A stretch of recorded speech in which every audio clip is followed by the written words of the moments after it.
নমস্কার, আমরা এই মুহূর্তে চলে এসেছি বহরমপুর বিষ্ণুপুর কালীবাড়ি। অতি প্রাচীন কালীবাড়ি। এখানে মা কালী করুণাময়ী রূপে কিন্তু পূজিত হয়।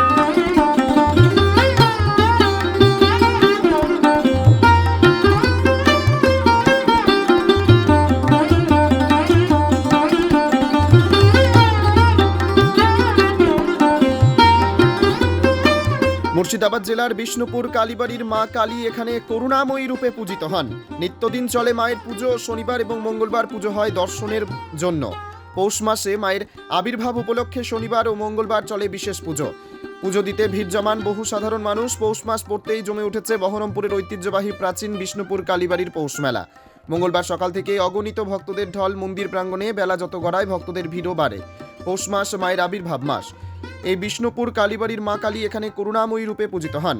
নিত্যদিন চলে পুজো, তবে শনিবার এবং মঙ্গলবার পুজো দিতে ভিড় জমে মন্দিরে।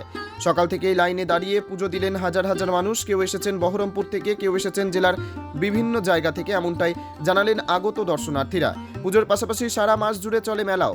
মেলার আনন্দে মেতে ওঠেন কচি কাঁচা থেকে বড় সকলেই। মেলায় গরম গরম জিলিপির পাশাপাশি রয়েছে নানান স্বাদের খাবার। পুজো শেষ করে সকলেই একবার ঢু মারছেন মেলায়। নমস্কার, আমরা এই মুহূর্তে চলে এসেছি বহরমপুর বিষ্ণুপুর কালীবাড়ি। অতি প্রাচীন কালীবাড়ি। এখানে মা কালী করুণাময়ী রূপে কিন্তু পূজিত হয়। এবং এই মন্দির আর কি বা কেন পুজো হয়, কেন কি হয়, বিস্তারিত জেনে নেব এখানকার কর্তৃপক্ষের কাছ থেকে।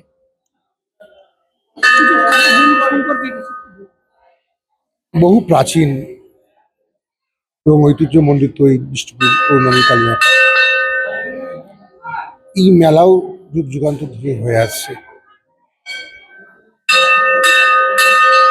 এই মেলা উপলক্ষে শুধুমাত্র বহরমপুর তো নয়, বহরমপুরের বাইরে মুর্শিদাবাদের বিভিন্ন প্রান্ত, সারা মুর্শিদাবাদের আশেপাশে যে জেলা নদিয়া, বীরভূম, মালদা, এই সমস্ত জায়গা থেকে বহু ভক্ত মানুষ মায়ের কাছে আসে। এখানে পৌষ মাসে মূলত মায়ের আবির্ভাব মাস, সেই জন্য প্রতি শনি এবং মঙ্গলবার এখানে মায়ের মেলা হয় এবং সেই উপলক্ষে হাজার হাজার ভক্ত মায়ের কাছে আশীর্বাদের জন্য আসে। এবং এই মেলার আরেকটা বিশেষত্ব কি, মায়ের পুজো দেওয়ার পর অনেকেই তাদের ফ্যামিলি নিয়ে পাশের মাঠে বনভোজন করে।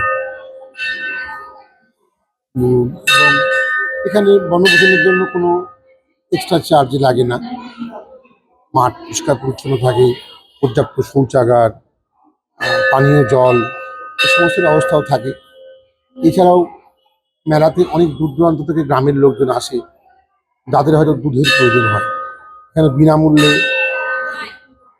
শিশুদের দুগ্ধ প্রদান করা হয়। এরকম এছাড়াও আমাদের বহরমপুর পুলিশ থেকেও যথেষ্ট আমাদের সাহায্য করে এবং মেলাটাকে খুব সুন্দরভাবে করার জন্য তাদের কাছ থেকে, প্রশাসনের কাছ থেকে আমরা যথেষ্ট ভালো হেল্প পাই।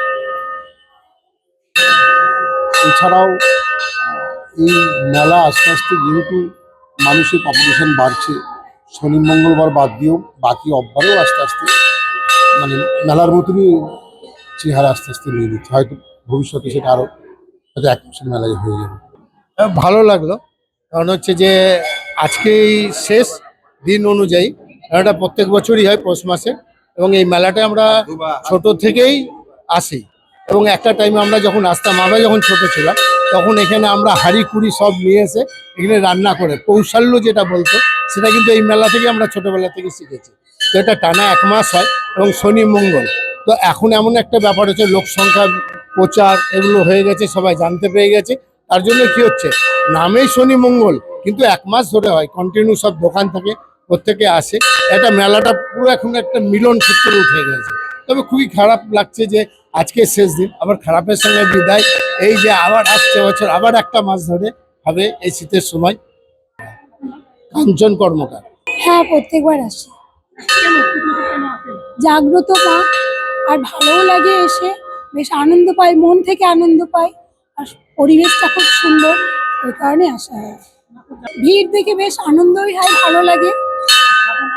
আমার নাম ইতিকা কর্মকার, বাড়ি বহরমপুর। ভালো, ঠাকুর ভালো, জাগ্রত ঠাকুর, যা ইচ্ছা মনোকামনা হয় সেগুলো পূর্ণ করে। হ্যাঁ সেই জন্য হ্যাঁ তো শেষ মেলা, আসা হয়নি একবারের জন্য, মনটা খারাপ অবশ্যই করছে। মা সবসময় থাকে, তবু ওই প্রথম মানে এই মাসটার জন্য ভিড় ভাট্টা থাকে, মেলা হয়, খুব ভালো লাগে, আনন্দ হয়, তার জন্যই আসা। সবাইকে দেখি একসঙ্গে থাকি, তার জন্য ভালো লাগে খুবই। কি নাম আপনার? মধুমিতা সরকার। এখানে বাড়ি? হ্যাঁ এখানেই বাড়ি। হ্যাঁ বহরমপুরেই বাড়ি। কি বলবো, আজকে তো ভীষণ শুভ দিন আমাদের। হ্যাঁ, এমনিতেই কুম্ভ মেলা চলছে, মানে ভীষণ ভালো লাগছে। আর মায়ের মন্দিরে এসে কান্না ভালো লাগে, সবারই ভালো লাগে। Thank you. এই যে মায়ের কাছে প্রতি বছরই আসা হয়, হ্যাঁ হ্যাঁ, প্রতি বছরই আসা হয়। কি চাইছেন মায়ের কাছে? মায়ের কাছে চাওয়া ছেলেমেয়েরা যেন বড় হয়ে নিজের পায়ে স্ট্যান্ড হতে পারে, এটাই মানে আমি বলে না, এটা সব মারাই চাইবে যে ছেলেমেয়েরা একটু বড় হয়ে যেন ভালোভাবে তারা যেন প্রতিষ্ঠিত হতে পারে, সমাজে ভালো মানে কল্যাণ, সমাজ কল্যাণ সেবামূলক কাজ করতে পারে। এটা তো সব মা বাবারই ইচ্ছে, তো সেটাই চায় যে ছেলেমেয়েরা যেন ভালো হয়, তার জন্যই মায়ের কাছে আসা। বহরমপুর গোড়াবাড়ি।